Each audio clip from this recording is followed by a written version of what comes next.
Welcome to the words. Today we are going to learn bad habits in English. बुरी आदत को उर्दू और English में कैसे बयान करें? स्लाउचिंग बैक, लटक कर झुक कर बैठना.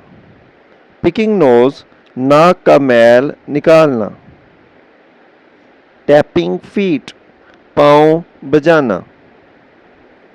Chewing pencil, pencil चुबाना.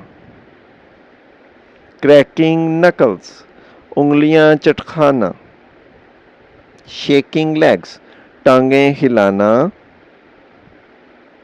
स्नोरिंग, हराटे लेना. लिटरिंग, जगह जगह कचरा फेंकना. प्रोक्रेस्टिनेटिंग, काम को लटकाना. बाइटिंग नेल्स, नाखून चुबाना. टैपिंग फिंगर्स, उंगलियां बजाना. ट्विडलिंग हेयर, बालों के साथ खेलना. स्पिटिंग, थूकना. कर्सिंग, गाली गलौज करना. Thanks for watching this video. Please do like, subscribe and share this video and channel.